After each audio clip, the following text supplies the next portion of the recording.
วิธีปฏิบัติมันมีหลายวิธีให้ยึดเอาแค่วิธีเดียวจุดใดจุดหนึ่งเอาจุดเดียวเท่านั้นอย่าไปเลือกหลาย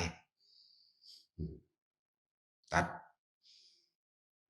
ความสงสัยออกให้เบิดอันนั้นดีกว่าอันนี้ดีกว่าเรื่องบ่เห็นจากอย่างมีแต่แนวดีกว่าเนาะจึงว่าให้เอาแค่จุดเดียววิธีเดียวหลักสูตรเดียวพ่อคือจังหลวงปู่จรัญเพิ่นเอาหลักสูตรยุบหนอพองหนอมันก็ลงจุดหมายเดียวกันผมอื่นๆเพิ่นเอาพุทโธก็ลงจุดหมายเดียวกันคือนั้นเพิ่นเอาหลักสูตรเดียวสมถะหลักสูตรเดียวสัมมาอรหังก็หลักสูตรเดียวเคลื่อนไหวกายก็หลักสูตรเดียวผู้เทียนจังซี่เฮาอานาปานสติก็เอาหลักสูตรเดียวจะไปเลือกหลายมันบ่ได้จังจักอย่างความคิดมันฟุ้งซ่านมันมีแต่เทียบกับเทียบจะบอกมันเทียบเอาเด้เลยหาวิธีหยุดความคิดเจ้าของเองบ่เป็นก็เฮานี่เอาหลักสูตรเดียววิธีการทรงฌานเจริญฌานด้วยอานาปานสติเป็นผู้ระลึกนึกถึงอยู่ถึงลมหายใจเข้าออกแล้วก็จับความรู้สึกโตในนิ่มนวลอยู่กลางหน้าผากเอาจุดเดียวแต่เฮาได้คล่องแล้วในขั้นต้นมันนอกนั้นมันสิเป็นเอาเองของมันไปเรื่อยหรอกแต่ว่าฟังสิ่งที่เพิ่นบรรยายเพิ่นบรรยายเพิ่นแสดงธรรมแสดงออกมานี่ส่วนมากก็แค่ว่าเพิ่นเอาประสบการณ์เพิ่นนั่นแหละมาเว้าเพิ่นแสดงประสบการณ์เพิ่นเอาปรากฏการณ์ต่างๆและความรู้สึกต่างๆในองค์ฌานในประสบการณ์ที่ไปรู้ไปเห็นออกมาเว้าคำพูดต่างๆที่เพิ่นแสดงเพิ่นให้เฮาคลายความสงสัยนั่นเด้ถ้าผู้ใดคลายความสงสัยบ่ได้มันก็ต่อคำถามเอาคำตอบใหม่ไปเรื่อยเด้แล้วอันนั้นเด้อสัตว์แล้วถ้าเป็นจังซี่อีกเด้อสัตว์ถ้าเป็นจังซั่นเด้อสัตว์นี่แหละที่บอกว่ามันข้ามนิวรณ์บ่ได้ตัวเดียวหนึ่งเด้ความจริงมันนิวรณ์แปลว่าความกังวลเออกังวลอย่างบ่ได้ดังที่ตัวเองพอใจว่ากามฉันทะแม่นบ่นั่นแหละแล้วก็วิจิกิจฉาก็นี่เด้สงสัยอันนั้นถูกบ่น้ออันนี้ผิดบ่น้อเฮ็ดจังไดต่อน้ออันนี้ชื่อว่าจังไดน้ออันนี้คือหยังน้อเห็นสวรรค์เห็นนรกอันนั้นสวรรค์ชั้นใดฮึนรกแบบใดฮึ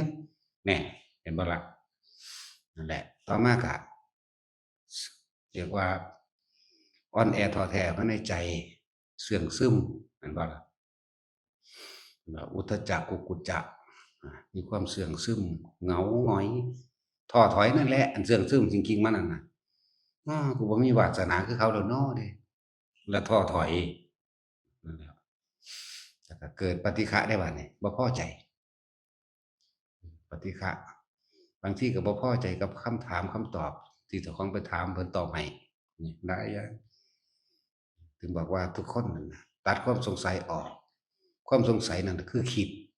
แม่นบ่ล่ะพวกเจ้าสิคิดบ่มีวันสุดเด้ถ้าบ่หยุดคิดด้วยวิธีการตัดเข้าร่มที่หลวงพ่อบอกอยู่เรื่อยๆนั่นเออพวกเจ้าสิคิดไปเอาคำตอบมันเฮ็ดหยังกับสิ่งที่พวกเจ้าน่ะเฮ็ดไปเรื่อยเฮ็ดไปเรื่อยมันสิรู้ในตนเองสิรู้ในตนเองดอกเพราะว่าการแสดงธรรมของเพิ่นแสดงออกอ่าเป็นกลางๆไว้แล้วแต่มันสิไปถูกไผถ้ามันถูกความรู้สึกของผู้นั้นเป็นแบบอ๋ออันนี้กูก็เป็นแล้วแน่มันก็ถามตัวเองตอบให้ตนเองแล้วมันก็คลายในตนเองได้บัดนี้บัดนี้ในการเห็นนิมิตต่างๆปรากฏการณ์ภายในต่างๆเพิ่นก็บอกไว้แล้วว่าเห็นนั่นเห็นจริงแต่เบิ่เรื่องราวมันบ่จริงหรอกแล้วพวกเจ้าสิมาสรุปให้มันจริงเฮ็ดหยังแล้วพวกเจ้าสิมาสรุปให้มันเป็นหยังสรุปแล้วได้หยังเออแล้วก็สิสงสัยไปหาเก็บคำถามต่างๆมาเอาแต่คำตอบเพิ่นตอบให้เรื่องนี้สงสัยไปใหม่อีกตอบให้เรื่องนี้สงสัยไปใหม่อีก นี่แหละจังว่าเคล็ดลับมันทั้งเบิดนี่แค่หยุดคิดเท่านั้นหยุดความสงสัยเท่านั้นเคล็ดลับในการทั้งเบิดในการปฏิบัติหยุดคิดเท่านั้นหนึ่งเด้จากบ่าวพานิพพานนะไม่มีทางไปไม่มีทางมาไม่มีที่ไปไม่มีที่มาก็จะว่านี่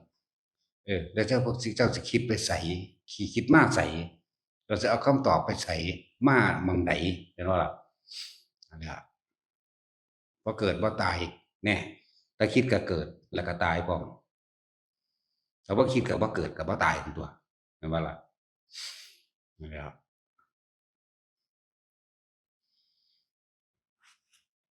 เป็นเทศไปเป็นกลางๆคนที่ติดตามอยู่ตลอดมันก็เข้าใจเองดอกโอ้นี่เขาเป็นแล้วนี่แบบนี้คือโอ้เป็นคือเพิ่นว่าเลยเว้ยโอ้เพิ่นว่าให้ถิ่มเพิ่นว่าให้หยุดคิดแบบนี้เพิ่นว่าให้ตัดเข้ามาลมหายใจแบบนี้สิ่งที่เราสงสัยอาการแสงสว่างวาบเข้ามานี่เฮ็ดจังไดนอจังซี่ว่าบ่จำเป็นต้องเฮ็ดจังใดพวกเจ้าตัดเข้ามาในลมหายใจเลยจะไปคิดหาคำตอบมันคือหยังดีหรือร้ายแหน่เห็นบ่ล่ะจังซั่นแหล้วคิดเอาทั้งเบิดนี่หยุดคิดกับหยุดเกิดเท่านั้นเด้เห็นบ่ล่ะจังซั่นแหล้วเพิ่นสิแสดงมากมายเพียงใดก็ช่างพระพุทธเจ้าเฮาแสดงไว้แล้ว84,000กันหยุดคิดตัวเดียวจบเนาะนั่นแหละเราพวกเจ้าสิไปเอาความรู้อิหยังมามากมายปานนั้นเพิ่นเว้าประสบการณ์ที่เพิ่นผ่านมาเมื่อครั้งเสวยชาติเป็นโพธิสัตว์สร้างทานแบบนี้ศีลแบบนี้เห็นบ่ล่ะเนกขมะปัญญาวิริยะขันติเมตตาจนถึงอุเบกขาแบบนี้ก็เลยได้ดีมาแบบนี้นะขันนี้เป็นแบบนี้ขันนี้เป็นเพิ่นบอกไว้เบิดล่ะอันสิ่งที่เพิ่นเฮ็ดมาหลายๆสะสมมาหลายๆที่เพิ่นบอกมาทั้งเบิดประสบการณ์ตกนรกก็มีเป็นเปรตก็มีเป็นเดรัจฉานก็มีเป็นคนทุกข์คนยากคนจนคนรวยก็เป็นเจ้าฟ้ามหากษัตริย์จักรพรรดิก็มีเออสุดท้ายนี่ทิ่มเบิดทุกอย่างที่มี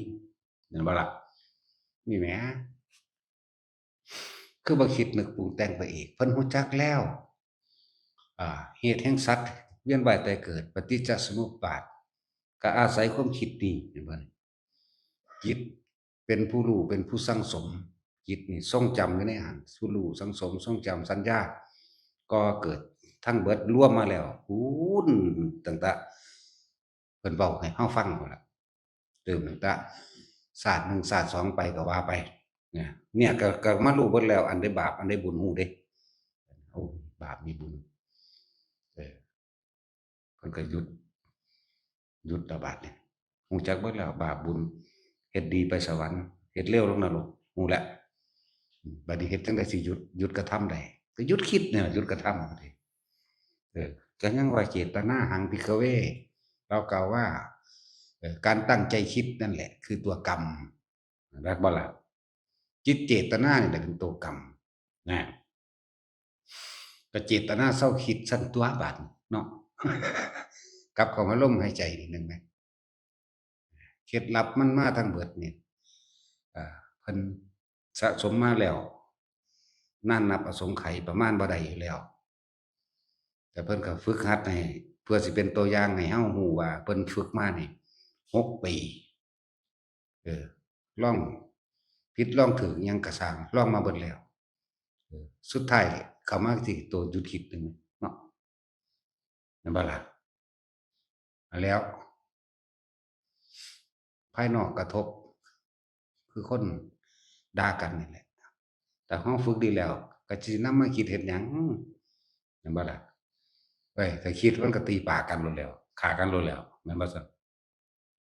แต่เขาย่องก็ดีใจหาแนวไปอั่นอ้อยให้เขาย่องคือเก่าเขาว่าดีเขาบ่ถามก็เว้าได้อันแนวเจ้าของมันความดีท้อปลายนิ้วก้อยแต่ว่าความฝอยท่วมหลังช้างเนาะฝอยขี้โม้ขี้โอ้โอ้อวดคือพวกนั่งสมาธินี่แหละตั้งเวลาใส่แค่30นาทีนี่ลิ้วตาเงียงเบิ่งแล้วเงียงเบิ่งอีกบัดเว้าเรื่องสมาธิบ้าเอ้ยกวนพระอรหันต์หันพ่อหันแม่บ่แนวนั้น แต่ว่าเดินจงกรมจักน้อยหนึ่งค่อยแต่เวลาสิบแม่งขนาดแหละฝนตกกระยานแดดออกกระยานเบิ้งมันจะไปเดินแมงอะไรอย่างนั้นเนาะจังสั้นแล้วมันคิดมันกระยานทันตัวถ้ามันถ้าเดินส่องชาติจะเลื่อนชาติเดินอยู่กับจุดอุณาโลมมันบ่มีความคิดอหย่างเกิดขึ้นฝนก็บ่ตกฟ้าก็บ่ห้องบ่พาผีก็บ่มีเข้าใจบ่ล่ะกล้าก็บ่มีกลัวก็บ่มีมันก็เฉยๆของมันอยู่หั่นมันสิจังมีนั่นเวลาก็บ่มีพร้อมอันนี้มันเร่งเบิ่งแต่เวลาเฮ้ยเอาละหลายแล้วว่าเด้บัดเพิ่นไปเว้าอ้างกันเบิ่งนี่เอาความคิดน่ะมาเว้าเรียกว่าล่ะบัดเพิ่นไปเว้าความนั้นความนี้แบบนั้นแบบนี้โอ้โฮอยากว่าวิธีทำของเฮาแนวทางของเฮาน่ะ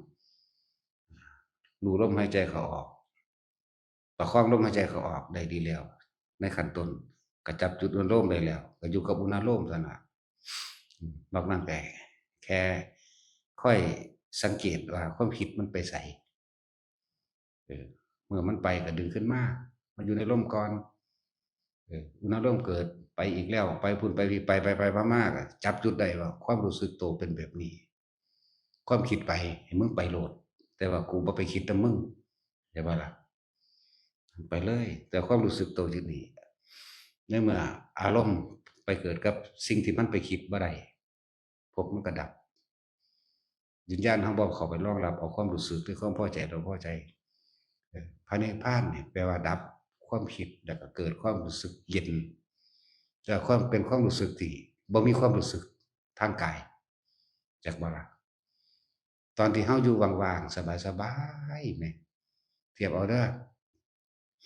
ตอนที่เฮาอยู่น้ำป่าน้ำดงเฮาผู้เดียวหมู่ ตอนเขาอยู่ผู้เดียวที่ซื่อๆเฉยๆอยู่นี่นั่นเด้นั่นเด้พระนิพพานแหม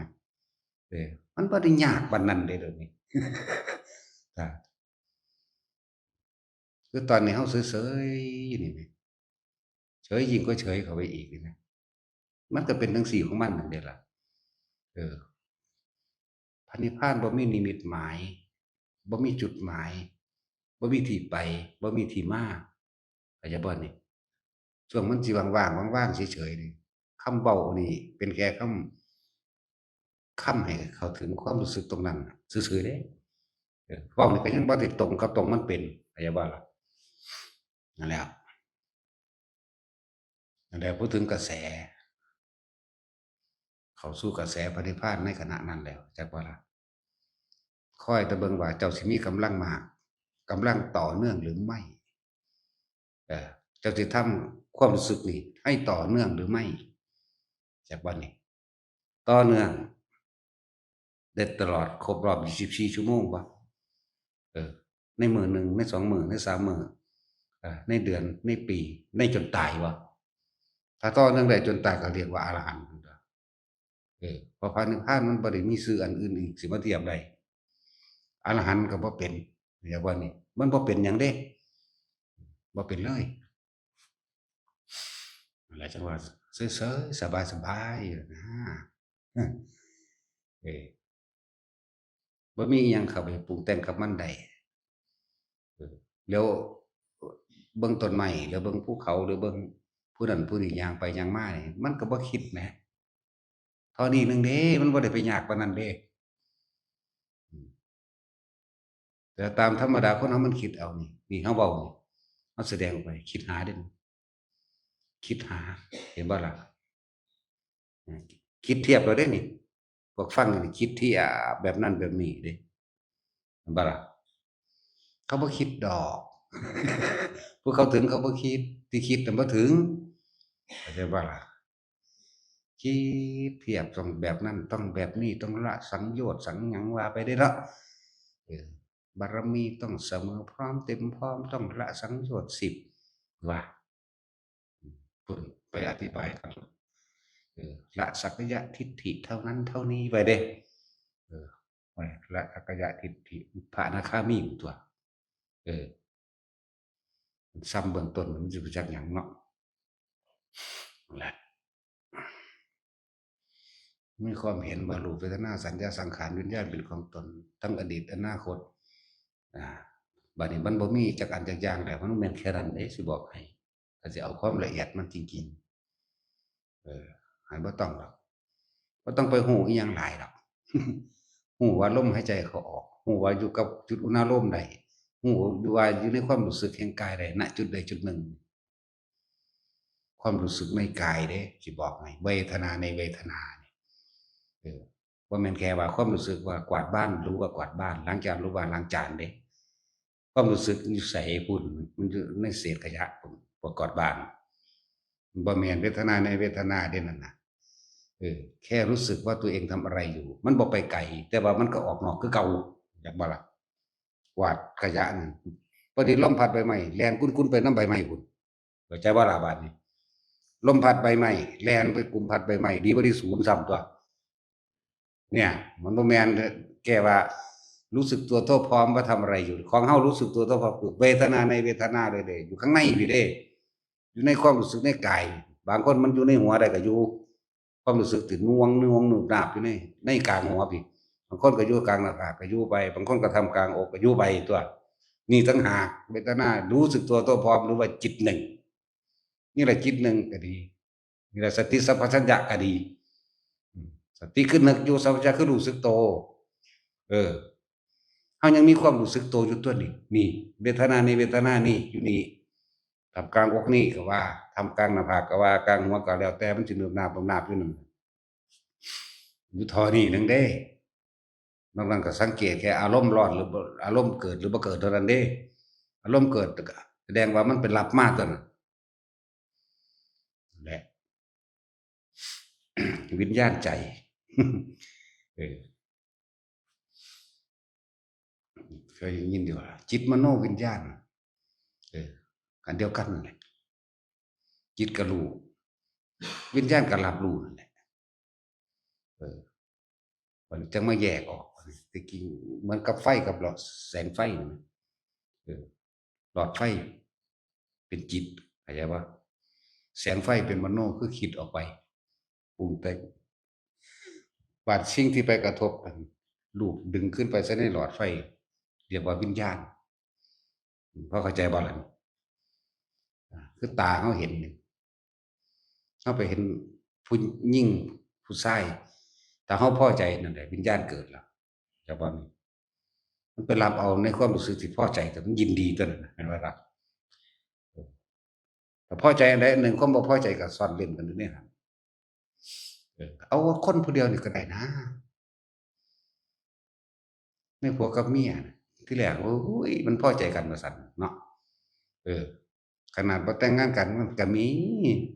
ที่บ่พอใจกันมันเห็นผิดใจเนาะนี่แหละบอกว่าใดอันหนึ่งก็คือใดอันที่สองเพราะสิ่งนี้มีสิ่งนี้จริงเพราะมีความพอใจความไม่พอใจจึงเกิดขึ้นเพราะเธอยินดีในความพอใจความไม่พอใจถึงไม่ยินดีก็ช่างเพราะมันซ่อนอยู่ในกันเออเมื่อเธอปรารถนาความสุขความทุกข์แม้นไม่ปรารถนาก็ช่างเธอย่อมได้มาเพราะสุขกับทุกข์เป็นของติดกันนะแหละพอมีสิ่งนี้สิ่งนี้จึงมีนั่นเองเออเวลาพุทธเจ้าเป็นไล่เป็นก็ไล่แบบนี้แหละรู้จักบ่ล่ะเออบ่แม่นเพิ่นไปท่องเด้อันนั้นเป็นหลักสูตรที่เพิ่นบอกแนวทางให้ซื่อๆเด้บ่แม่นเพิ่นไปท่องว่าอิมัสสมิงสติอิทังโหติบ่แม่นเพิ่นท่องแบบนี้เด้พูนสิ่งนี้เกิดขึ้นมาจากไสนอเออฝนนี่ตกเพราะว่าฝนนี่คือตกนอนี่เพราะสิ่งนี้มีฝนเออและฝนนี่เหตุใดฝนจึงตกอ๋อเพราะไอดินไอน้ำนี่เห็นบ่นี่ที่มีฝนตกเพราะไอดินไอน้ำอันเกิดจากในโลกนี้ส่งกระแสไอแห่งความร้อนขึ้นไปมีเพราะสิ่งนี้มีสิ่งนี้จึงมีเพราะมีฝนฝนที่ฝนตกมาเพราะมีไอน้ำไอดินนี่พุ่งขึ้นไปทำปฏิกิริยากับก้อนเมฆจึงก่อเกิดจับกันเป็นเม็ดฝนเมื่อมีน้ำหนักพ่อแล้วที่จะหยาดเป็นเม็ดฝนลงมาได้จึงตกลงมาเข้าใจบ่ล่ะ นั่นแหละเพราะสิ่งนี้มีสิ่งนี้จึงมีบ่แม่นทองเอาเด้นั่นแหละเอาง่ายๆเพราะมีความเกิดจึงมีความตายเนาะถ้าบ่เกิดมันก็บ่ตายเนี่ยเนี่ยมาตัดเอาตรงว่าเป็นหยังคนจึงตายเนาะเนาะเพราะมีความเกิดจึงมีความตายวันนี้เพิ่นก็จังไรแยกย่อยนี่เกิดแล้วก็ต้องแก่ต้องเจ็บต้องป่วยแล้วก็ต้องตายแน่เฮาสรุปเอาพอเกิดมันจังตายเนาะนั่นแหละเพราะมีความคิดจึงเกิดถ้าไม่คิดก็เกิดขึ้นไม่ได้แต่อย่าว่าล่ะนี่ไม่เอาแค่นี้ก็ได้เด้อล่ะพอเฮาฟังคือเดียวนี่คือคนฟังอนิจจังทุกขังอนัตตาเขาได้ก็เข้าใจเบิดนั่นแหละนั่นแหละเกิดกับดับนี่มันโดยรูปวัตถุคนเกิดคนก็ตายนะเกิดดับโดยทั้งจิตอันนี้โดยเฉพาะเป็นรูปวัตถุเพราะว่าเฮาคิดถึงคนนี้แล้วที่เฮาสิคิดแซ่คนผู้เดียวมันก็บ่แซ่เด้มันก็ไปคิดหาผู้อื่นนี่เกิดดับกับผู้นี้เกิดดับกับผู้นั้นคิดถึงบุคคลคิดถึงสัตว์คิดถึงสิ่งของเกิดดับเกิดดับเกิดดับว่าซั่นจังซั่นแล้วถ้าบ่คิดแล้วมันสิเอาหยังมาเกิดมาดับวะเนาะเออจึงบอกว่าพวกเฮานั่นน่ะเอาแค่หลักสูตรเดียววิธีเดียวทำไปเถอะมันถึงสิเป็นของมันไปเลยดอกถ้าสิพูดถึงว่าคนที่เข้าถึงกระแสพระนิพพานนี่นะมันมีหลายอยู่ในนำเฮานี่ก็เลยเฮาบ่ไปเว้าว่าผู้นั้นผู้นี้ซื่อๆผู้ซื่อลืออยู่ก็มีอยู่เดะล่ะเขาบ่เว้าได้บัดนี้ผู้จังซั่นนั่นแหละมันมีอยู่แล้วเพราะว่าเขาสิเอาอันเดียวเลยเขาสิบ่ไปหาเฮ็ดแนวอื่นอีกเขาสิอยู่ในลมหายใจเขาอย่างว่าล่ะขั้นต้นเฮาก็ฝึกลมหายใจกับอุณาโลมได้ยืนเดินนั่งนอนจนชินแล้วบ่จับลมหายใจก็ได้อุณาโลมก็เกิดต่อมาก็แค่มีความรู้สึกตัวเวทนาในเวทนารู้สึกตัว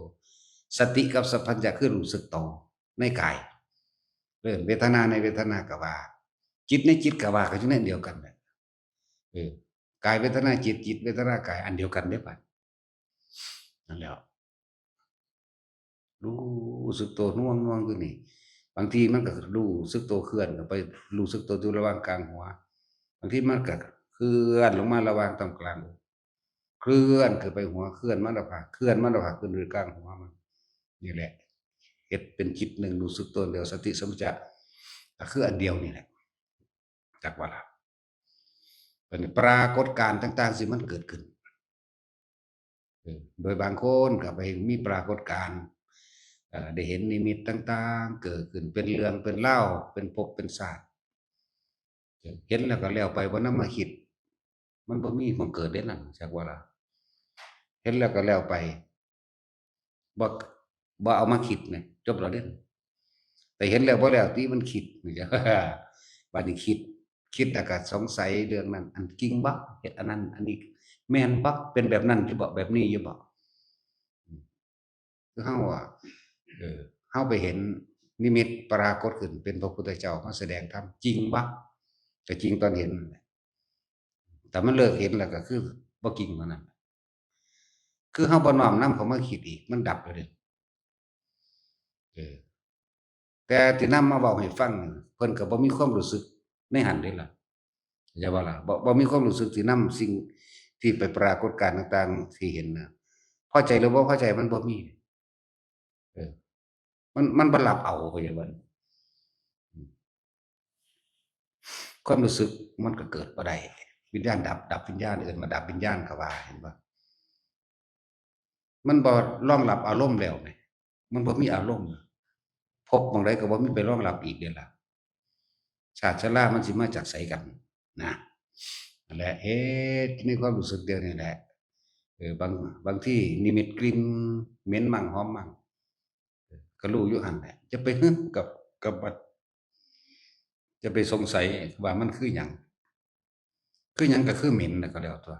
คือหยังคือหอมแล้วก็แล้วตั่วสัญญามันบอกว่าเหม็นว่าหอมแม่นบ่ล่ะอย่าไปปรุงแต่งแต่ว่ากลิ่นนี่เกิดขึ้นจากหยังเหม็น สาบสางหมาตายสาบสางศพคนตายหรือได้กินควันธูปเทียนนั่นบ่ล่ะก็รู้อยู่ในหั้นอย่าไปปรุงแต่งต่อก็เท่านั้นถึงได้ล่ะจบแล้ว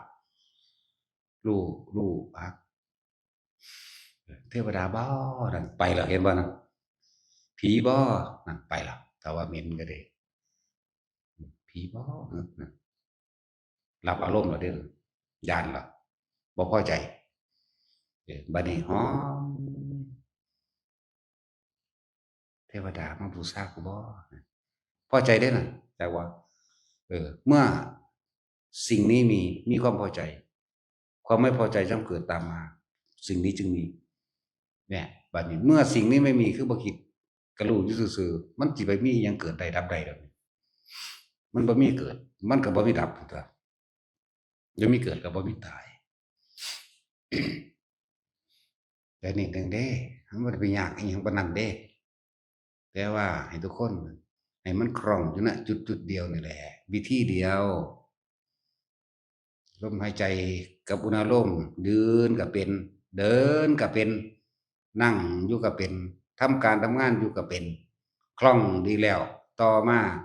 ลมหายเหลือแต่ความรู้สึกในกายอันเดียวอยู่ตรงกลางหน้าผากเห็นปะล่ะนั่นแหละเอิ้นว่าสติสัพพัญญะอันนั้นอันแรกเอิ้นว่าปัจจุบันก็ดีอันนั้นแหละเอิ้นว่ารู้สึกตัวทั่วพร้อมอันเดียวกันอันนั้นเอิ้นว่าจิตมโนวิญญาณก็อันเดียวกันจิตรับรู้อยู่ในเออมโนคือมันค่อยจับความผิดความคิดมันจะไปมันยังมีอยู่เข้าใจว่าเออนั่นแล้วเบิ่งดูว่าเฮายังมีความรู้สึกอยู่ในกายเฮาอยู่นั่นเองนั่นแหละบัดนี้แต่มันบ่คิดเด้มโนก็บ่มีเออเมื่อมันบ่มีมโนปรุงแต่งนึกคิดจังต่างแล้ววิญญาณก็เกิดบ่ได้เพราะว่าบ่มีตัวเป็นรองรับแห่งความรู้สึกพอใจหรือพอใจเกิดบ่ได้แน่ก็เหลือแต่รู้สึกตัวอยู่อย่างเดียวเหลือแต่รู้อยู่อย่างเดียวหลังจากที่มันคล่องแบบนี้แล้วแม้กระทั่งความรู้สึกในกายก็บ่มีเด้อบัดนี้เด้อเออนี่ขันธ์ปกติในลักษณะปกติแต่ว่ารู้อยู่รู้จักบ่รู้อยู่ซื่อๆแต่ว่าบ่มีความรู้สึกในกายบ่น่วงอยู่หน้าผากบ่น่วงอยู่กลางคิ้วกลางหัวบ่น่วงอยู่ในกลางอกแต่ว่ารู้อยู่ว่าบ่หนีออกจากกายเข้าใจบ่ล่ะบ่มีลมหายใจบ่มีความรู้สึกในกายเออแต่รู้อยู่ในความรู้นั่นแหละว้ายมันบ่แม่นของสิมาอธิบายง่ายปานนี้เด้ผู้เป็นเองนั่นก็ยังอธิบายบ่ได้ถูกเด้นั่นแหละแต่ผู้เขาเป็นนั่นแหละเขาก็รู้ของเขาเองแต่ว่ารู้อยู่นี่แหมอันใดเกิดขึ้นมันก็บ่นำคนด่ามันก็บ่นำมาคิดคนย่องมันก็บ่นำมาคิดเพราะมันแต่มันรู้อยู่เข้าใจบ่บ่มีฮอดความรู้สึกในกายย่างไปก็เป็นปกตินั่งก็เป็นปกติเว้ากับผู้อื่นก็เป็นปกติปกติคือบ่คิดเด้อืมแต่ก็คิดอยู่ในเวลาเว้าแต่ว่าจิตบ่คิดเข้าใจบ่นี่คิดแต่สัญญาแหละผู้นี้เว้าถามแบบนี้กูก็ตอบแบบนี้เข้าใจบ่นี่เพราะว่าในสิ่งที่เขาผ่านมาเบิดแล้วนั่นมันแค่ว่าเอาของเก่ามาตอบซื่อๆมันบ่ได้มีอารมณ์ไปยืนยันตัดสินผิดถูกกับไผเด้เข้าใจบ่นี่ถ้ามันบ่มีผิดมีถูกแล้วมันก็เกิดหยังบ่ได้ดอกเออคือมันบ่ไปยืนยันมันบ่ไปตัดสินมันเพียงแต่แนะเขาซื่อๆตามประสบการณ์ที่ตัวเองเป็นก็นั้นหนึ่งเด้แค่เอาของเก่ามาเว้านั่นแหละผู้ใดฮอดหม้องนี้มันรู้จักตัวเองดอกแม่นบ่ล่ะแต่ผู้บ่ทันถึงมันก็คิดเอาอยู่หั้นแหล้วเออคิดจนเลือดดังออกมันก็บ่ฮู้เด้เออมีแต่ผู้เฮ็ดเอาเท่านั้นเดะจังรู้ได้นั่นแหละผู้จังซี้สิโอ๊ยบอกได้เลยบ่เกิดอีกก็แล้วกันนะบรรลุหยังบ่บรรลุหยังก็สร้างมันจะไปใส่ชื่อมันบัดตายแล้วมันหังไปเลยดอก บ่กลับมาก็แล้วกันนั่นแหละเป็นความรู้สึกที่บ่มีความรู้สึก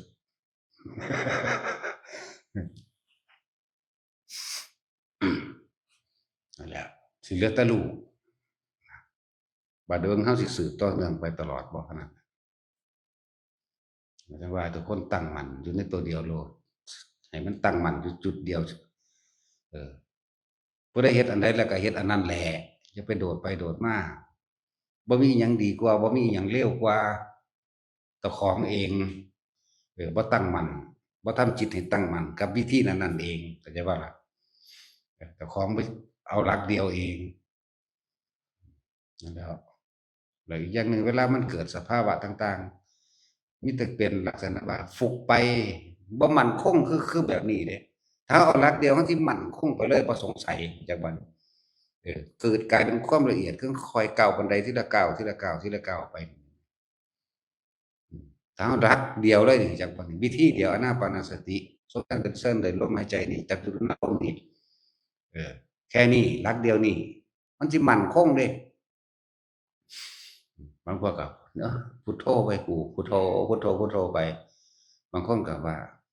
จับลมหายใจแน่บางคนก็ว่าทำความรู้สึกตัวทั่วพร้อมบางคนก็สวดมนต์จักจะเอาได้กันแน่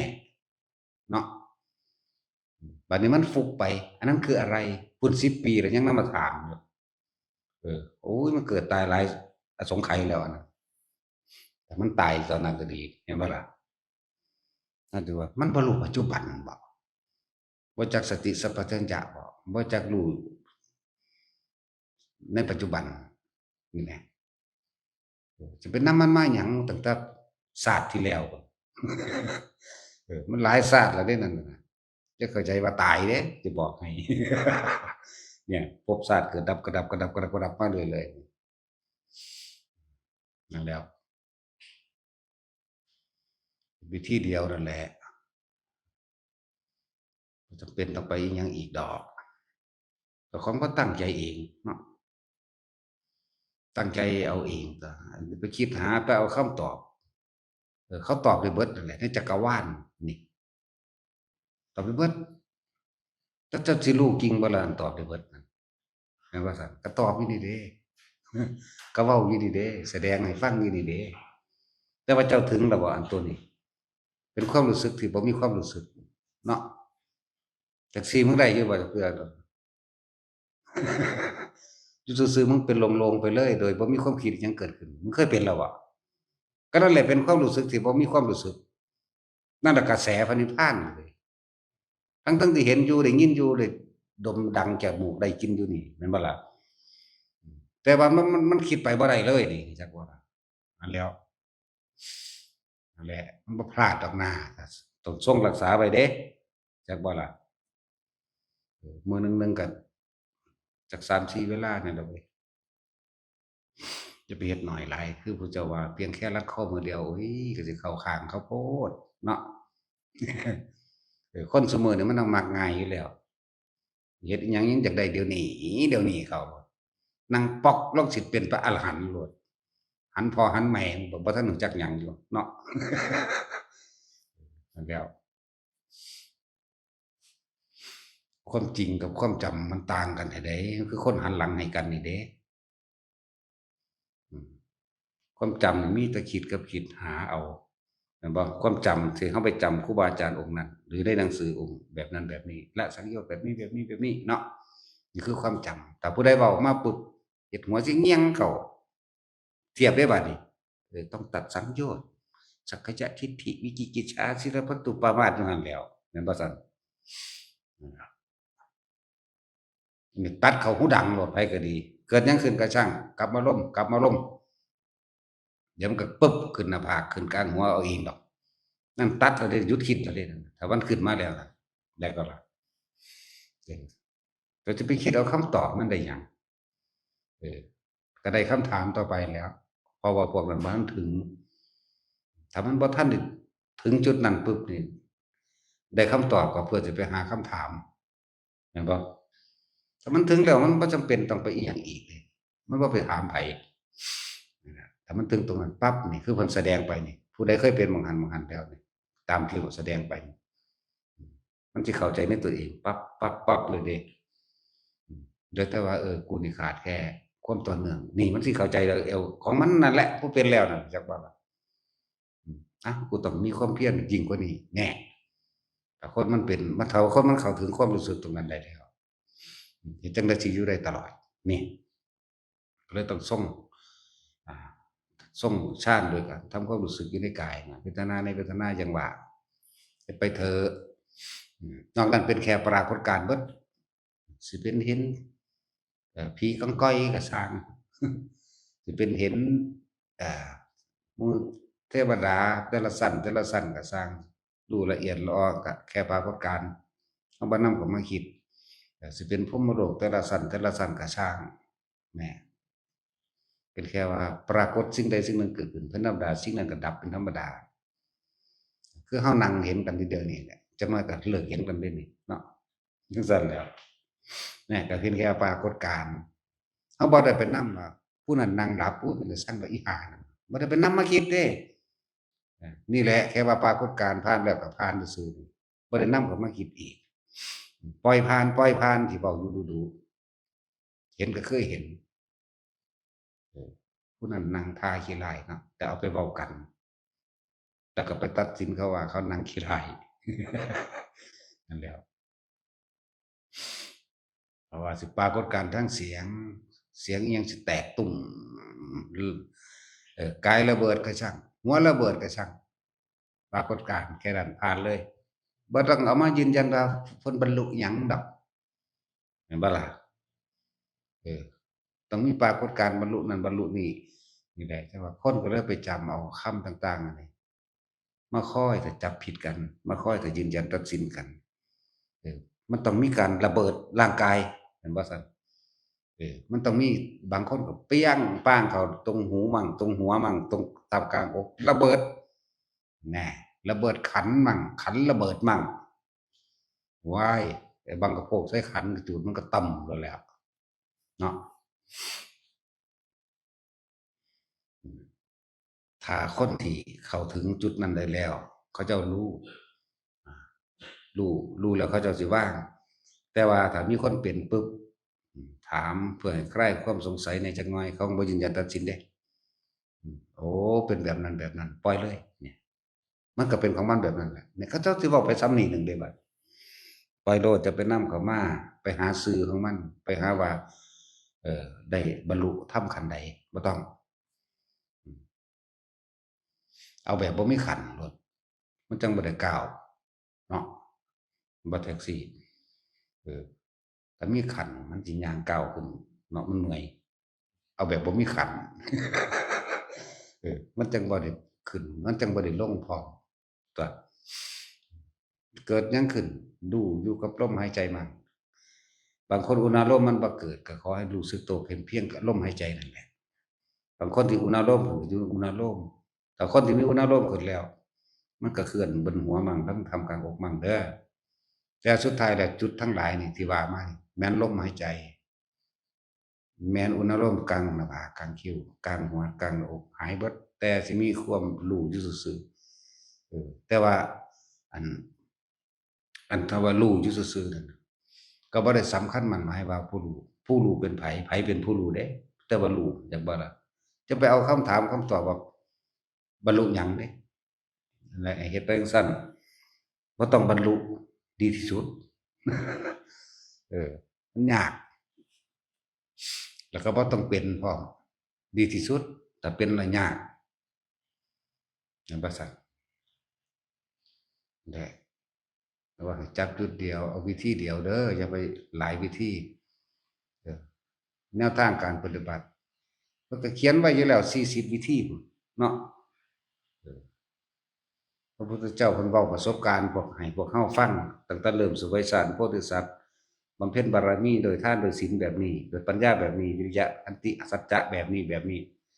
ถ้าทำดีก็ไปสวรรค์ถ้าทำเลวก็นรกแน่มันรวบได้บัดนี้ถ้าเลิกกระทำมันก็บ่ไปไสเลิกคิดนั่นแล้วพอมีการคิดดีกระทำดีไปก็ปรุงแต่งไปเป็น เกิดในภพภูมิที่ดีแต่ทำเร็วก็ไปปรุงแต่งเกิดในภพภูมิที่เร็วนั่นบ่ล่ะก็ไปจังซี่นี่เด้อจึงมีจิตจึงจึงมีจึงมีนามจึงมีรูปจึงมีอายตนะจึงมีผัสสะจึงมีเวทนาจึงมีตัณหาจึงมีอุปาทานจึงมีภพจึงมีชาติเมื่อมีการเกิดแล้วก็มีแก่มีเจ็บมีตายแล้วก็ห้องไห้น้ำกันโศกเศร้าเสียใจโศกปริเทวทุกข์แน่ถ้าเสียก็เดี๋ยวก็ไปเกิดใหม่เดี๋ยวก็ไปตายใหม่เดี๋ยวก็ไปตายใหม่เดี๋ยวก็ไปเกิดใหม่ถ้าหยุดคิดได้บ่มีความผิดเนี่ยคือมันรู้แก่งแบบนี้อวิชชาถูกเปิดเผยโดยวิชาคือความรู้ทำดีไปสวรรค์ทำเร็วไปนรกกูบ่ทำอย่างเลยคนทำดีก็ต้องเกิดจากการคิดแต่ก่อนมันมีแนวอย่างใดอยากดีอยากมีอยากเป็นก่อนเนาะมันจึงคิดเป็นในทางดีคนทำเร็วไปอิจฉาดิษยาเขาบ้าล่ะจึงคิดหาวิธีการเก่งเอ้าคิดแบบนี้ไปตกนรกไปเป็นเปรตเป็นสุรกายคิดแบบนี้ไปสวรรค์แต่พระพุทธเจ้าก็บอกแล้วไหมหยุดคิดบ่ต้องไปใส่ดับเย็นนั่นบ้าล่ะวิธีหยุดคิดเพิ่นก็สร้างให้เฮาแล้วก็เฮ็ดเอาตัวต้องให้ใจเพิ่นก็บ่อธิบายทั้งเบิดที่ว่าบ่ทั้งเบิดก็บ่แม่นเด้อบัดเพิ่นก็เว้าอยู่วิตกวิจารปีติสุขเอกตานี่เป็นปฐมฌานปีติสุขเอกตานี่เป็นทุติยฌานเห็นบ่นี่สุขเอกตาเป็นตติยฌานเป็นผู้ละสุขแล้วเหลือแต่ความว่างอยู่อย่างเดียวเป็นจตุตฌานแม่นบ่ซั่นเป็นผู้มีสติรู้อยู่ในความเป็นอุเบกขาเป็นจตุตฌานแน่ไหลขึ้นไปหอดอากาสานัญจายตนะไหลมันก็บอกละเอียดบัดนี้องค์แห่งปิติเพิ่นก็บอกปึ๊ดในแค่ตติยฌานนี่ก็ดีแต่ว่าเฮาบ่เข้าไปถึงมันเฮาก็เลยถามผู้นั้นถามผู้นี้อันคือหยังอันนี้คือหยังแค่ปฐมฌานวิตกวิจารปีติสุขเอกตาปิติเพิ่นก็อธิบายขยายความไปถึง5อย่างแต่เฮาบ่ค้นคว้าในตนเองเฮาอ่านหนังสือมาแล้วเฮาก็ต้องค้นในตนเองเฮาต้องเป็นเองได้บัดนี้เป็นผู้มีสติรู้อยู่หายใจเข้าและหายใจออกเรียกว่าวิตกนะบ่ล่ะประคองความคิดเอาไว้อย่าไปคิดถึงสิ่งอื่นปิติเกิดประเด็นปิติ5อย่างบางทีก็ขนพองสยองก้าวเรียกว่าขุทกายปิติบางทีก็มีความตื่นทันจุกเข้ามาที่อกอันนี้เกิดอาการน้ำตาไหลเรียกว่าขัตติกาปิติบางทีก็ภารณาปิติมีอาการโยกซ้ายโยกขวาโยกหน้าโยกหลังเรียกปิติที่3ที่กับโอกันติกาปิติมีแสงสว่างเกิดขึ้นดุจดังสายฟ้าแลบนี่เป็นปิติที่4แค่องค์ฌานองค์เดียวปฐมฌานนี่อาการปิติที่5บางที่ร่างกายก็พองขึ้นไข้อึ้งลึงขึ้นบางที่ก็เหมือนกับลอยกายลอยขึ้นยืดขึ้นยาวขึ้นนี่เพิ่นก็อธิบายว่าปิติ5ไม่แค่องค์ฌานเดียวมันก็บ่เกิดพร้อมกัน5อย่างดอกมันก็เกิดทีละอย่างนั่นแหละเข้าใจบ่ล่ะแต่ว่าเฮานี่ลูดทิ่มเอาอันเดียวจุดเดียวสังเกตเดียวหรือเอามาสร้างเป็นให้มันเกิดความมั่นใจหรือตั้งมั่นให้มันอย่าหนีออกจากจุดนี้เด้อนะเฮาเลยเอาปิติเดียวแต่ว่าบ่แม่นว่าปิติเดียวปิติอื่นบ่เกิดได้ล่ะเกิดเหมือนกันมันบ่มีหลักยึดนะมันบ่มีฐานที่ตั้งแห่งจิตนี่นะเลยเอาตรงนี้มาเป็นฐานมันกับกรรมฐานคือเก่าอยู่ได้ล่ะมันบ่ซั่นนั่นแล้วเลยเอาตรงกลางหน้าผากมาเป็นฐานที่ตั้งแห่งจิตเลยว่าเป็นที่ตั้งแห่งสมาธิก็ว่าฐานที่ตั้งจิตก็ว่าเป็นที่ตั้งมั่นแห่งจิตก็ว่าเป็นที่ตั้งมั่นแห่งความรู้สึกจิตรู้สึกหรือรู้นั่นแหละจักว่านี่แปลขนาดนี้แล้วมึงสิว่าเข้าใจอยู่บ่ว่าแม่นบ่ล่ะบ่ได้เว้าบาลีจักเม็ดเด้ล่ะตั้งอยู่บังนี้โลดหน้าผากนี่โลดแน่ก็เป็นฐานของมันแล้วเป็นสติแล้วเป็นสมาธิแล้วเป็นฌานแล้วน่วงอยู่ระหว่างกลางหน้าผากบางทีก็ขนลุกแทรกซ้อนขึ้นมาแม่นบ่ล่ะผู้ใดเคยเป็นแน่จักสิเป็นบ่แต่จุดเป็นบ่แน่น่วงอยู่นี่บางทีก็ขนลุกวื้อขึ้นมาแม่นบ่บางทีก็มีแสงวับๆแวบๆขึ้นมา แม่นบ่ล่ะแน่เออง่วงอยู่ก็คือกันก็ยังโยกได้โยกซ้ายโยกขวาโยกหน้าโยกหลังแม่นบ่ล่ะเฮาก็ใส่ความรู้สึกหยุดความรู้สึกแต่บ่ได้ใส่ความคิดหยุดเด้ใส่ความรู้สึกหยุดความรู้สึกผู้ใดเป็นแล้วก็เข้าใจดอกหน้าแม่นบ่ล่ะนั่นแหล้วเออบางทีก็เย็นสาบซ่านไปเบิดโตตึงไปเบิดโตก็มีหน้าก็ตึงคือหมดคือแมงไตโตนี้ก็มีเหมือนเดิมแน่มันก็มีจังซั่นแหล้วบางทีก็เห็นนั่นเห็นนี่ได้บาดแสงวับมาแตะบักไกลๆมันปัวใส่หน้าเฮาก็ยังมีบางทีก็ยังแสงออกจากหน้าผากเข้าไปของอื่นก็มีเข้าใส่อกก็มีบึบออกไปก็มีบางทีนิ่งเท่ากับเสียงกายระเบิดก็มีตูมอยู่กลางหน้าอกเฮานี่เออตึงตึงของเฮานี่แต่ว่าตึงคือหูนี่เด้นั่นแหละตกใจแล่นหาเจ้าของเสียงบ่มีนั่นแหล้วนี่คือประสบการณ์ที่มันผ่านมาแล้วมันบ่ได้ไปบ่ได้มีผู้ใดมาเว้าแบบนี้ให้เฉลยแบบนี้ให้ฟังง่ายๆเด้ตะกี้ร้องอยู่กับเอาตัวเองผู้เดียวตะกี้ว่าบ่แม่นเออโดยความว่าบ่ทันได้ลึกล้ำว่าเฮาบ่ย้านตายบ่ย้านตายในความคิดแต่ว่าในเวลามันเข้ามาถึงตรงนี้ย้านตายเห็นบ่มันแล่นหามันย้านตายแล่นโพโพเพเวอีหลีนี่เด้แล่นหาเจ้าของเสียงอยากฮู้แล้วมันสิเซาย้านเข้าใจบ่ล่ะสรุปความย้านทั้งเบิดมันมาย้านตายนี่เองนั่นโดดลงไปในเถียงหาเบิ่งมันเคาะแบบนั้นมันตีแบบนี้มันดังอยู่นี่แต่ว่ามันเข้าหูกูคักแท้ไปคิดนั่นแหละเพราะความบ่รู้ของเฮาเองถ้าบ่คิดมันก็บ่มีหยังเราก็บ่ได้เป็นบ้าแล่นไปจังซั่นนั่นแหละมันบ่มีครูอาจารย์แบบเอาแบบแกล้งๆแบบนี้เด้ไว้แบบนี้มันปีนใส่ไปให้เบิดเด้เดี๋ยวนี้รีดขี้ออกเบิดแล้วเนาะนะครับเป็นครั้งที่2เป็นครั้งที่3ก็เข้าใจแล้วบ่คิดหยังแน่ก็บ่มีหยังเกิดขึ้นได้บ่มีคำว่าย้านบ่มีคำว่ากล้าหยังกล้าก็บ่มีกลัวก็บ่มีผีก็บ่มีตายก็บ่มีเด้มันบ่คิดดอกเป็นถึง2เทื่อ3เทื่อตัวแนวต่อมาก็เสียงคือจังงั้นเอาถุงปุ๋ยดังโกคากอะนะสะบัดต่อหน้าเฮานี่ปึ๊ดๆ2เทื่อนี่สะบัดแล้วบ่พอเฮาบ่คิดรู้จักบ่กูจับอยู่มึงได้แล้วนี่บัดนี้คือเสียงอิหยังคือจังเสียง F16 ตัวนี่ตัดไปทางหลังเฮานี่เฮาก็ซื่อๆอยู่เนี่ยเฮาบ่คิดเนี่ยเหตุการณ์จังซี่มันบ่มีผู้ใดมาตอบให้เฮาเด้ด้วยความอยู่ผู้เดียวมันบ่มีผู้ใดสิแล่นไปพึ่งพาได้มันก็พึ่งพาลมหายใจเจ้าของคือเก่าแต่ว่าล่ะนั่นแล้วว้ายบาดฟ้าผ่ากะหวานพาเจ้าของคักๆพู้นแหล้วจนของที่อยู่ในหันมันล่มระเนระนาดพู้นเด้อันอยู่ในกุดในเถียงนั่นน่ะ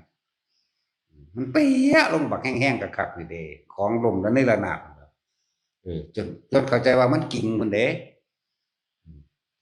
แต่ว่าล่ะแต่ว่าก็นั่นแหละก็เติ้งๆนั่นแหละเป็นถึง3ครั้งแล้วก็กลัวคากอีก2ครั้งไม่ใช่ว่าไอ้ฟิวนี่น่ะมื้อนี้กับเหตุการณ์หลายๆอย่างเกิดขึ้นมาถ้าคิดนี่ย้านกล้าก็กล้ากลัวก็กลัวเพราะการคิดจักว่าล่ะถ้าบ่คิดบ่มีหยังเกิดขึ้นได้นะนี่มันก็จับจุดได้ตัวบัดเออบัดมันชินมันติดถิ่นหนีออกจากถิ่นบัดไปอยู่นำถ้ำจังซี่เดินจงกรมย่างอยู่ในอุณโลมแหละย่างจงกรมเขาก็ดีเดินไปเดินมาอยู่หั่นเดินทำความรู้สึกในตัวในนี่แหละนี่แหละ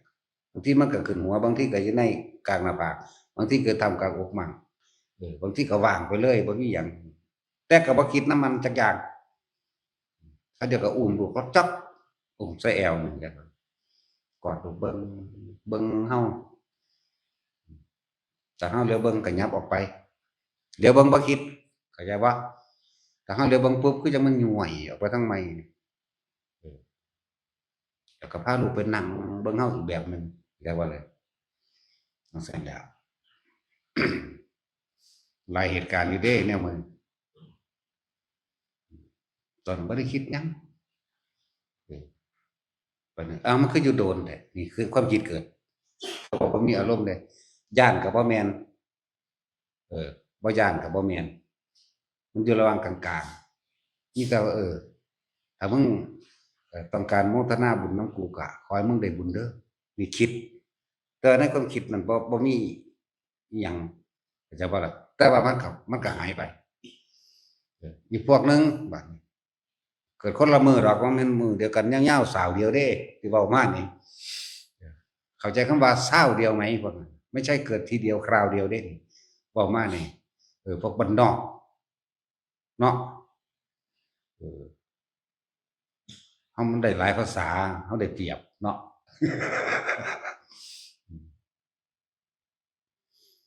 นี่บางพวกเดินเหมือนเดิมงาไม้หักโป๊ะปะลงมาทั้งที่บ่ได้หันหลังเบิ่งแบบนี้จักบ่ล่ะทั้งที่บ่ได้เลี้ยวตัวไปเบิ่งแต่เห็นได้หุ่นยนต์ตัวโซอยู่มันเอาขาพับมันนี่เกาะลงมาจักบ่เกาะลงมันก็เอาหน้ามาทางเฮานี่แหละเออมันจะ4เมตร5เมตรพุ่นมั้งไอ้ความถ้ามันยืนขึ้นแล้วนั่น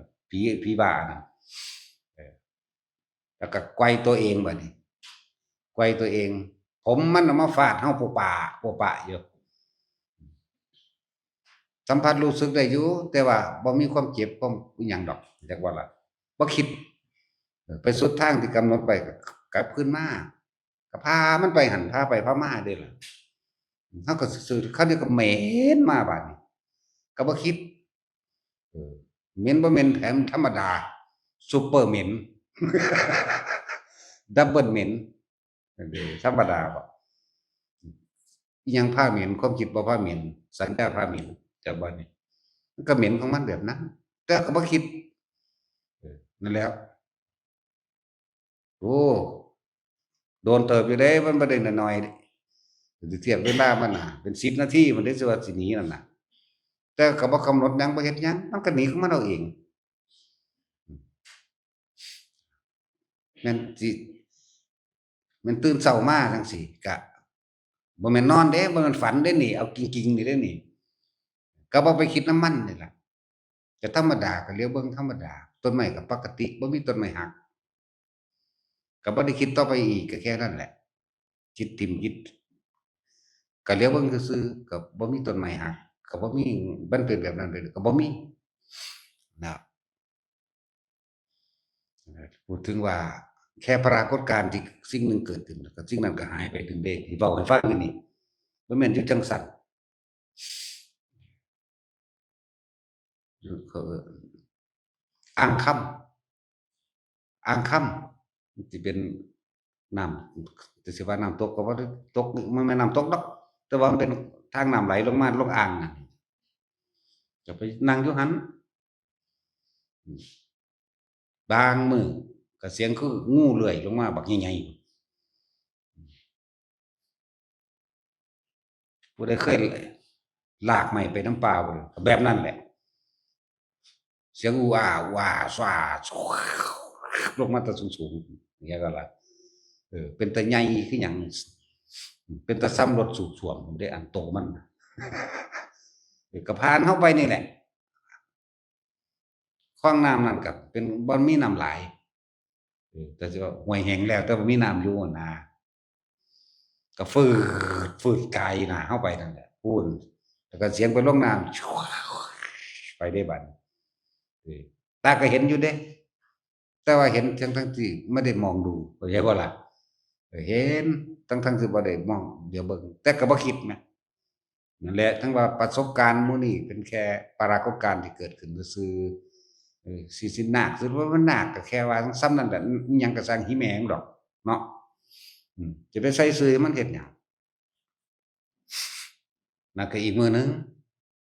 อีกมื้อหนึ่งบัดนี้ก็ว่าผีกองก้อย เว้าให้หลวงตาสินเว้าอีกก่อนหมอนี่เว้าเก่งเด้เพิ่นว่าปานว่าเพิ่นบ่เว้าเก่งแล้วก็แหอีกใครอยู่ใส่แก้วกันเจ้าของไว้แล้วอย่ามาเว้านำเด้อเว้าได้แต่เฮานี่เด้อืมนั่งอยู่จังซี่ที่แรกเสียงอ๊อยอ๊อยอ๊อยอ๊อยอ๊อยอยู่ไกลๆพู้นเด้แล้วใกล้เข้ามาแล้วเงียบแล้วก็เสียงพลิกก้อนหินไหม มันบ่แม่นก้อนหินน้อยๆเด้ก้อนหินพวกรุ่นแมคโครเด้จั่งสิเอาขึ้นได้กึกกักกึกกักกึกกักอืมกลุกปุกปักปุกพู้นเด้บ่ธรรมดาเด้นี่ค่อยมาเรื่อยค่อยมาเรื่อยกึบกับมาเรื่อยเด้อืมลางเทื่อคือจั่งมันโยนถิ้มใส่ป่าไว้นี่แหมจั่งไปจั่งซี้นะเออใกล้เข้ามาใกล้เข้ามาบ่ได้มีไฟส่องเบิ่งดอกแต่ว่ามันนั่งเห็นใกล้เข้ามาก็เห็นกินปูกินหอยมันนั่นน่ะ ตัวนี้สิสูงอยู่ตัวนี้เพียงแอวตัวนี้แต่ว่ามันเป็นตะเงิดว่ามันมือเดียวนี่แหมมันอยู่ก้อนหินขึ้นจังซี่แหมมันบ่แม่นหินน้อยๆเด้หินบักใหญ่เป็นแบบเป็นว่าพู้นเด้ความยาวความกว้างอิหยังก็ดีเอามือเดียวเนี่ยสุกลึกขึ้นก็เจ็บเอานั่นเก็บเอานี่มากรอกลงคือเก่านั่นแหม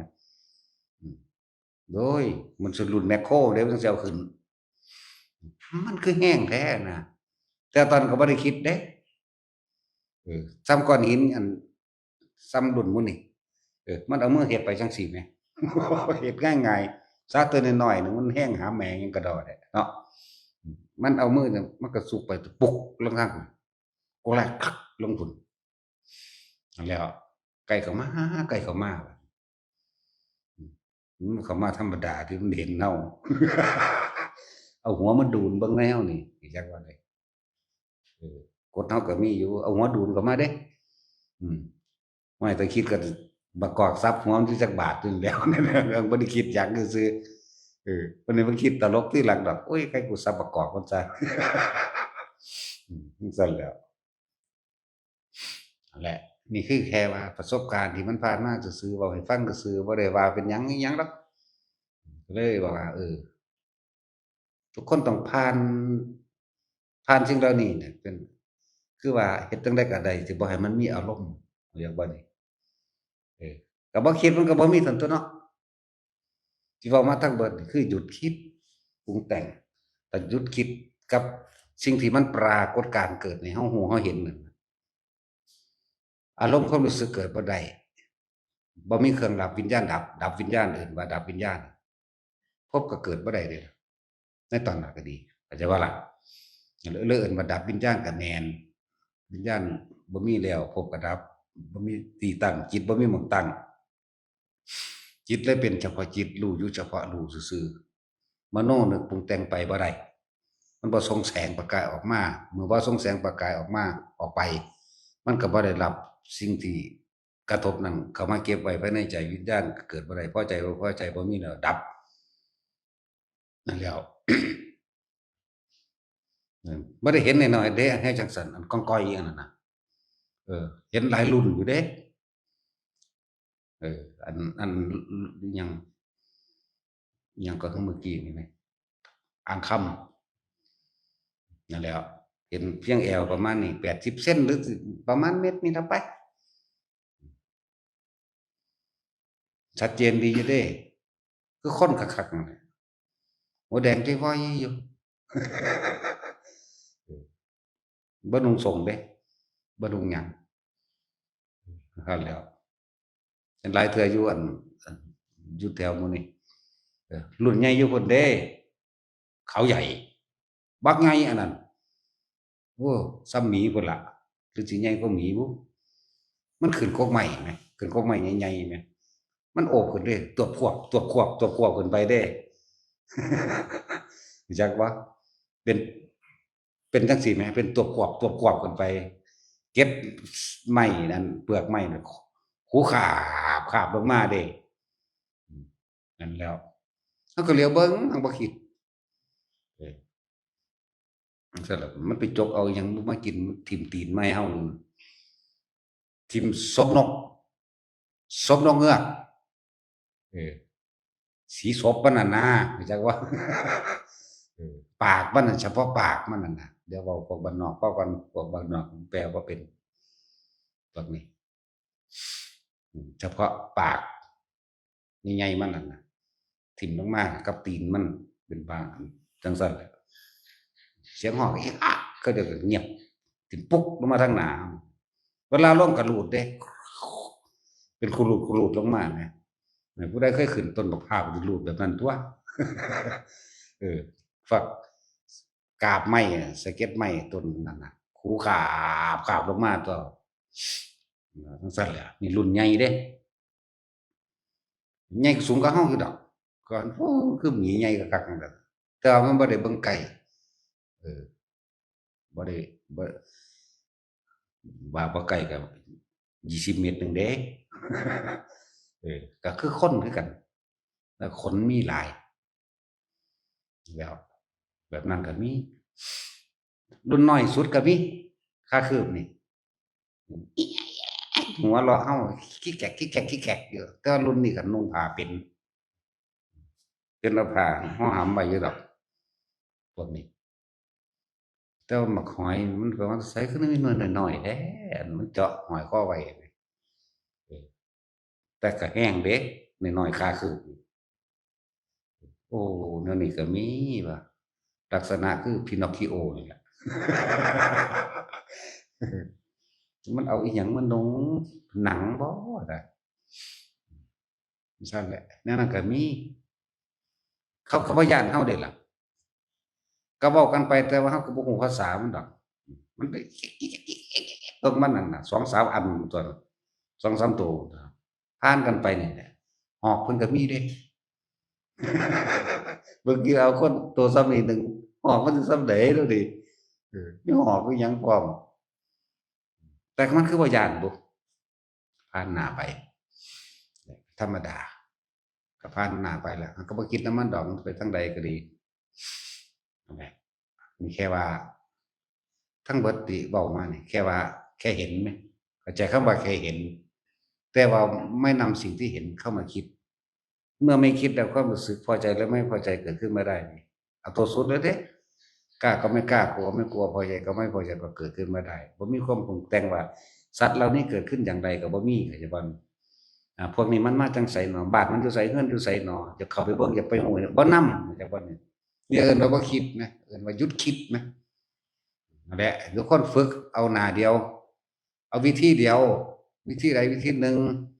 พวกเจ้ามีความเคารพนับถือศรัทธาผู้เป็นอาจารย์องค์ใดก็พากันไปบังหันเข้าใจบ่ล่ะศรัทธาองค์นั้นก็ไปหันซะไปหันอย่าไปเอาอาจารย์ไปตีกันแล้วเจ้าของเป็นผู้ตัดสินเด้ผู้นั้นสอนผิดผู้นี้สอนถูกเห็นบ่ล่ะหลายๆคนไปเอาอาจารย์ที่เจ้าของศรัทธานี่มาตีอาจารย์ใหม่อาจารย์อื่นๆอีกจังว่าซั่นวิธีมันซื่อๆแหม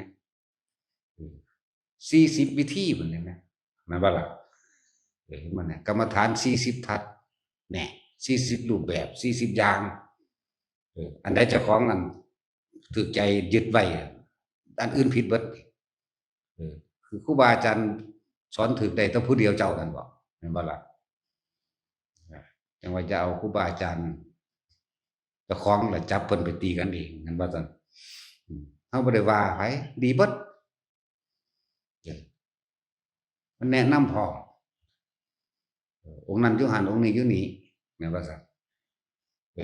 พุ่นหลวงตาสินทรัพย์แฉวอง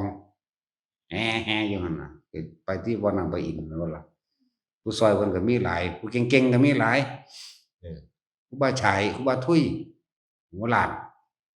เกิดเมื่อวานก็ต้องเท้าเฒ่าคือบักห่าน่ะ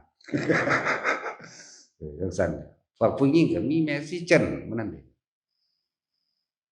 เป็นผู้ซอยเพิ่นตั้งเยอะเนาะมีแต่ผู้ดีๆมีแต่เฮาที่บ่ดีรู้จักบ่ล่ะเออหลวงพ่อเยือนไปที่ทางสุรินทร์ศรีสะเกษพู้นสู้กับเขมรอยู่พุ่นนี่แหล้วหลายองค์อยู่เดะล่ะหลวงพ่ออิหยังคันชิดอยู่นี่ไม่ห้าวมาเฮ้อนี่ก็ไป สถานที่สัปยะเป็นธรรมเป็นผาดีสถานที่ก็ดีพระครูบาอาจารย์ก็ดีผู้ใดอยู่ข้างกันนวลก็ไปหาหลวงปู่น้อยนี่ล่ะหลวงปู่น้อยยานนาวโรหลายคนว่าตาเพิ่นให้พ่อให้แม่มึงล่ะฮู้จักบ่ล่ะสูบ่จักความเนาะทำละเอียดลึกซึ้งคือหยังเด้นั่นน่ะทำภายในของเพิ่นนั่นน่ะไปฝึกไปหาไปปฏิบัติเอาตัวหลวงปู่น้อยห้วยน้ำลิ้นน่ะห้วยลิ้นเนาะบ่มีน้ำเนาะห้วยลิ้นซื่อๆบ่มีน้ำอยู่กระนวนนั่นน่ะเดี๋ยวขอนแก่นคนบ่รู้จักภายในซื่อมันก็ต้องชำระภายนอกออกซะก่อนก็คือเพิ่นเว้าเรื่องพระซื้อหวยซื้อเบอร์ปลุกเสกเด็กยันพระโยรังพระนาคถ้ามันละภายนอกออกบ่ได้มันสิเข้าสู่ภายในได้บ่ที่เพิ่นเทศน์ให้มันถูกเบิดแล้วเด้นั่นน่ะเออของหยาบๆก็ยังเอาออกบ่ได้สิไปเว้าเรื่องนิพพานมาได้จั่งใดแม่นว่าซั่นเพิ่นบ่ให้ซื้อหวยซื้อเบอร์ให้รับเงินรับทองจับจ่ายใช้สอยนี่มันไปใช้ไปสอยน่ะมันใช้แบบใดมันใช้แบบชาวบ้านเด้นั่นมันไปตลาดคลองถมพุ่นมันไปแล่นหาซื้อลอตเตอรี่พุ่นมันก็ปลุกเสกเลขยันความนั้นความนี้ดูดวงดูเรืองดูหาพ่อหาแม่มึงบอกแม่นบ่ล่ะเฮาด่าร้ายกาจก็เพิ่นด่าอีกตัวเนาะเฮ็ดหาโคตรพ่อโคตรแม่มึงบอกเพิ่นยังเว้านั่นลูกนาอยู่เด้กูเลยลูกเขาอีห่าดอกเด้แซ่บต้องเอาหมาไปสีแม่มันอีกจังซั่นเด้เพิ่นบ่ได้ด่าคือเฮาเด้จังซั่นแล้วหลวงปู่น้อยไปติจะไปเฮ็ดเล่นๆเยาะๆแยะๆบ่ได้เด้แม่นบ่ล่ะของเฮานี่แล้วแต่สูสิเฮ็ดได้กูบอกเฮ็ดบ่เฮ็ดก็สร้างเด้อบ่แม่นกูเท่านั้นเด้บาดนี่ด่าคือกันด่าเก็บกว่าเพิ่นอีกเนาะโคตรพ่อโคตรแม่เข้าไปหมาสีแม่มันอีกต่างหากลูกเขาอีหาซะดันปึกพร้อมแหน่ด่าขนาดเด้นี่ก็เลยเฮ้ยลูกเขาอีปึกโดดธรรมดาด่าก็เพิ่นอีกตัวแม่นบ่ซั่นนั่นแหละเพิ่นบ่ได้ด่าปานนี้เด้ของเจ็บหยาบซำนั้นเอาออกบ่ได้สิมาเว้าอิหยังเรื่องพระพุทธเจ้าบ่ได้สอนนี่ล่ะถ้ามันดีเพิ่นก็พาเฮ็ดแล้วแหน่เฮาก็จังเว้าอยู่เพิ่นก็เว้าว่าเพิ่นสิเพิ่นอยากให้คนเข้าถึงความจริงผู้น้อยเพิ่นว่าอยู่แล้วนะที่เพิ่นแสดงออกมาแบบนั้นเพียงแต่ว่าเพิ่นนั่นบ่ยิ้มบ่หัวยามเทศน์ซื่อๆเนาะก็คือเฮาเด้น้ำผึ้งอาบจากพิษเด้อเจ้าจักว่าได้จ้ะหรือว่าน้ำผึ้งอาบใบพิษโกนได้ปาดคอเด้เนาะดาวพร้อมหัวไปพร้อมดูเขาอีห่านี่ก็หัวไปนำเด้บัดนี้มาสิไปเบิ่งก็หัวไปพร้อมเนาะจั่นแหล้วของเพิ่นบึ้งตึงซะอย่างเดียวเด้เอากิ่งเฮาก็กิ่งเอาจักว่าล่ะบางเพิ่นเอากิ่งแต่เฮาน่ะกิ่งเอานั่นแหละหลายองค์หลวงพ่อยังอีกล่ะหลวงพ่อปราโมทย์มื้อนั้นชลบุรีบ่ปราโมทย์โชสอนดีแล้วก็ทั้งพระหนุ่มแนววัยรุ่นแน่ก็อันหลวงพ่อตะวันอาจารย์ตะวันมื้อนั้นเด้ซั่นตะวันก็แสดงว่าบ่แม่นอีเกิ้งเนาะวัดถ้ำแจ้งแสดงว่าถ้ำบ่มืดอาจารย์ตะวันลดหุ่นลงมาหน่อยจักหน่อยเดินอ้วนหลายแล้วเด้นะอาจารย์ตะวันก็ดีมีไผอีกว่าหลวงพ่อสุชาติมื้อนั้นเด้ซั่นอยากฟังบักโฟม่วนๆก็ไปทางชลบุรีหลวงพ่อสุชาติก็เว้าม่วนหลวงพ่อประโมทย์ก็เว้าม่วนเนาะเออเฮานี่เว้าบ่ได้สนใจแล้วแต่ไผสิว่าแหมงใดเด้ถ้าอยากม่วนมึงก็ไปฟังพุ่นนักร้องพุ่นเนาะไปฟังบักลำเพิ่นจังม่วนมกฮอดแหน่เข้าบนบาทแหน่ยังอีกบัดนี้และไปฟังบักลำเพิ่นถ้าสู้จักม่วนไปฟังพวกพุ่นแหละม่วนแบบบ่รู้เรื่องก็ไปฟังพุ่น Southern of Swing พุ่น อย่างสุลต่านนี่แต้ว ปริญจบปริญญาโอ้ยอีหาเอ้ยยังสุลต่านว่าซั่น นั่นแหละและแนะนำให้ผู้เขาเจ้าสอนตรงๆกันน่ะแหละเฮ็ดวิธีเดียวเด้อไปก็ดีสมทาน